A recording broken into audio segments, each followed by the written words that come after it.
Olá, amigos. Hoje vamos falar de um assunto muito interessante, que é sobre a religiosidade dos nossos pioneiros. A religião, ela foi assim escolhida como uma prioridade, como se fosse assim um bálsamo para que a Itália não trouxesse tanta saudade para aquelas pessoas que estavam aqui numa nova terra. E como a religião começou nesse nosso patrimônio? E diz a história que na primeira leva que chegaram os nossos oriundes, os nossos pioneiros, veio junto um senhor já de certa idade e veio sozinho, não tinha família nenhuma. O nome dele era Giuseppe Brindisi e na Itália ele tinha frequentado o seminário, então ele tinha conhecimentos de ofícios religiosos. O senhor Giuseppe, quando ele foi construir a sua casinha num sítio próximo aqui da cidade, ele já reservou um pequeno quarto para que fosse realizada o que eles chamavam de rezas. O que era uma reza? A reza nada mais é do que à tardezinha eles se agrupavam, as pessoas se agrupavam e tinham a leitura do Evangelho, tinha depois orações comunitárias e no final eles faziam então a reza do terço. Diz a história que o seu Giuseppe ele tinha uma pequena enxada na varanda da sua casa, onde ele batia bem à tardezinha, como se fosse um sino a chamar os fiéis para participar então da reza. E assim foi por muito tempo esse quartinho do seu Giuseppe, no qual eles colocaram Santo Antônio como padroeiro ou patrono dessa pequena capela que foi o início da nossa religião. Santo Antônio é muito venerado, justamente na Itália, Santo Antônio de Pádua. Então, nosso primeiro padroeiro foi homenagear Santo Antônio. E com o passar do tempo, a cidade, o patrimônio bem visto, foi crescendo, apareceram novas famílias e o pequeno quarto do seu Giuseppe tornou-se um local muito pequeno para agrupar tanta gente. Era preciso então achar um outro local. O que eles fizeram?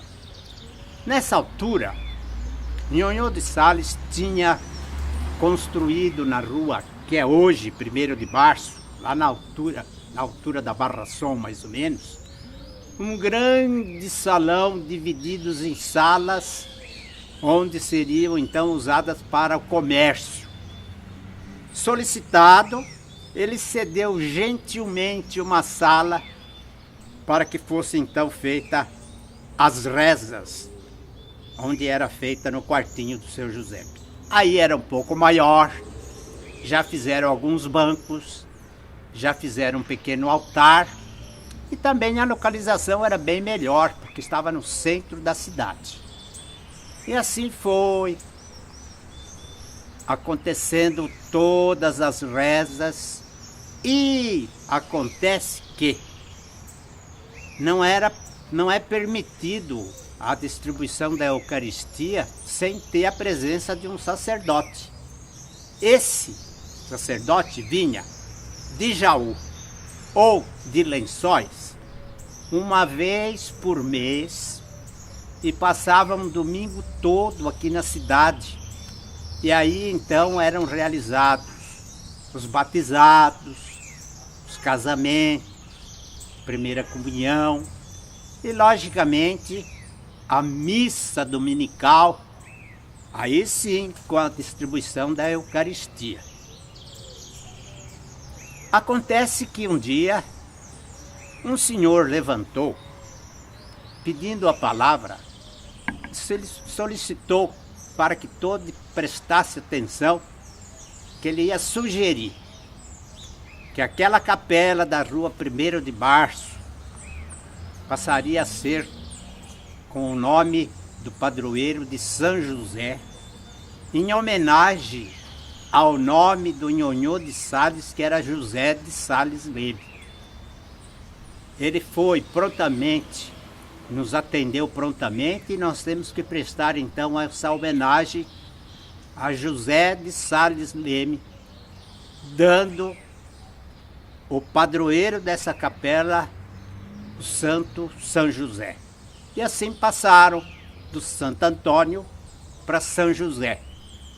Tanto é que a partir desta data, a nossa cidade passou a ser conhecida por São José da Barra Bonita.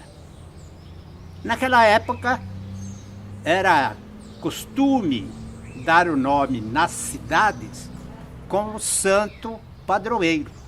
Por exemplo, aqui, São José da Barra Bonita, aí do lado tinha São Manuel do Paraíso, tinha Aparecida de São Manuel, tinha São João da Bocaina, tinha São Carlos do Pinhais, São José do Rio Preto, Santa Cruz do Rio Pardo e assim tantas outras.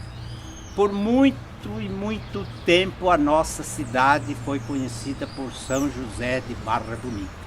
Aliás, um nome muito significativo.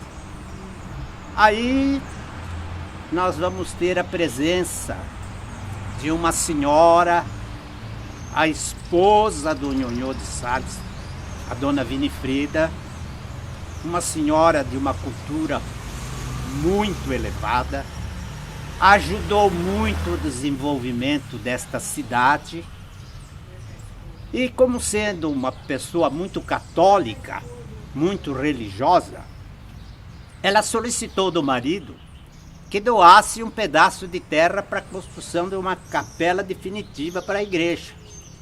Nhonhô então doou esse pedaço que nós estamos aqui, essa quadra, onde agora foi construída a igreja matriz, a Praça São José, depois foi construído também a casa paroquial e o salão paroquial.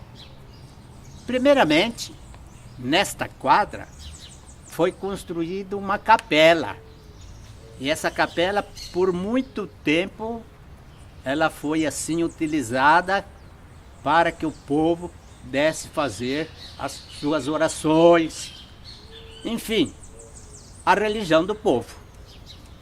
Depois de muito tempo, então, foi nomeada uma comissão, e essa comissão vai derrubar a capela e vai começar a construção desta igreja que nós temos hoje, a igreja matriz, que ela foi construída apenas com o corpo, sem a torre. A torre demandava uma técnica muito especial que os pedreiros daqui não tinham. Por muito tempo, então, o corpo da igreja foi utilizado para as missas, para tudo, já com um padre, aqui já tinha um padre. Tudo. A construção, então, depois da torre, feita por uma comissão, onde nós temos aqui atrás, onde eu estou, uma placa de mármore com os nomes gravados de todas as pessoas envolvidas nessa construção. Está em latim, pouca gente sabe da origem dessa placa.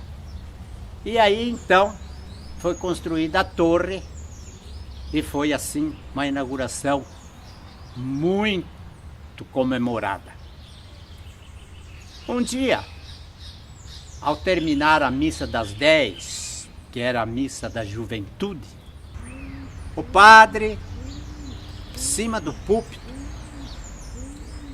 fez uma solicitação ao povo dizendo que a cruz, que tinha sido encomendada numa oficina especializada em ferreira, já tinha sido, estava pronta e tinha chegado, estava dentro de um vagão na estação ferroviária. Apenas que ele não tinha ideia de como ele ia conseguir trazer a cruz da estação até aqui, à frente da igreja. Sem solicitação, sem combinar, sem fazer nada, um grupo de jovens levantaram, dirigiram até a estação ferroviária, colocaram a cruz nos ombros e trouxeram a cruz até a porta da igreja. A primeira etapa nós tínhamos vencido. Era preciso colocar essa cruz de um peso enorme lá no alto, lá no topo da torre da igreja, num lugar previamente estabelecido. Hoje a gente teria condições de colocar, solicitando da usina da Barra uma máquina, ela colocaria num instantinho. Naquela época uma coisa muito difícil. Aí aparece então a figura de um jovem barra-bonitense, de uma família tradicional. Ele trabalhava na oficina de ferreiro do pai dele. E ele então, com um ato de coragem, ele falou que ele teria condições de subir junto com a cruz até no alto para colocar a cruz no lugar próprio. E assim foi feito. Foi feito então a mão francesa, foram feitas diversas roldanas, colocaram aquelas cordas grossas e o seu Nilo foi amarrado junto com a cruz e subiu. E lá de cima ele colocou a cruz no lugar. O povo que estava aqui embaixo aplaudiu. E ele, como foi meu vizinho, ele contava com os olhos avermelhados que tinha sido o dia mais feliz da vida dele. Foi um ato de coragem, foi um ato que deixou assim marcado a história da nossa religiosidade. Voltaremos com outro assunto.